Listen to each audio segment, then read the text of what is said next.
मजबूर रे छिए मजबूर रे तोरा से यार हम चल जेबो दूर रे मम्मी पापा के आगे छिए मजबूर रे टूट जाता कसम वादा रे कसम खा के कहै छियौ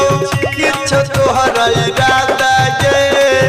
तू ना हमारा मिलबी के रनियत उठतै हमर जनाजा गे तू ना हमारा मिलबी के रनियत उठतै हमर जनाजा गे डीजे अमित तिवारी हमर जनाजा गे मां लक्ष्मी रिकॉर्डिंग स्टूडियो बरेली।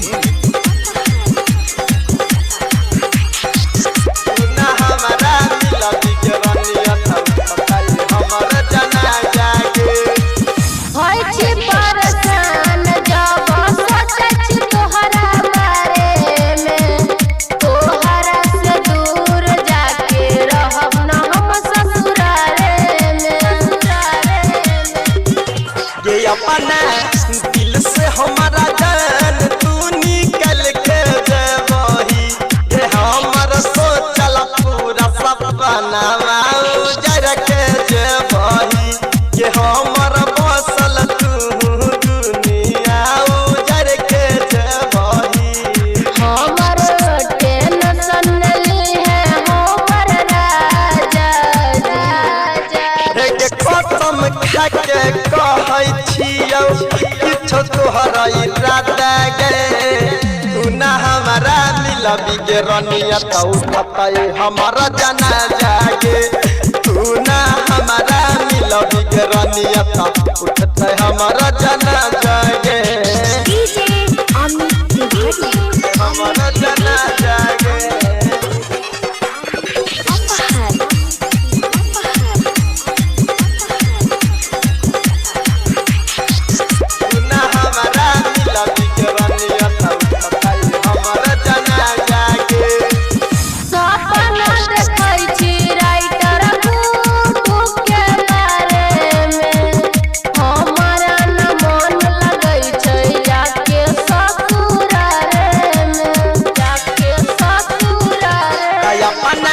के सीता भूला के गेलही तो कर जिंदगी में अगिया लगा के गेलही के हमारा जिंदगी में अगिया लगा के गेलही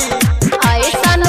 बात नहीं बोले खैब जहरा बारे कसम खा के कहै छियौ किछु तोहर इरादा गे तू ना हमारा मिलबी के रनियत उठतै हमर जनाजा गे तू ना हमारा मिलबी के रनियत उठतै हमर जनाजा गे।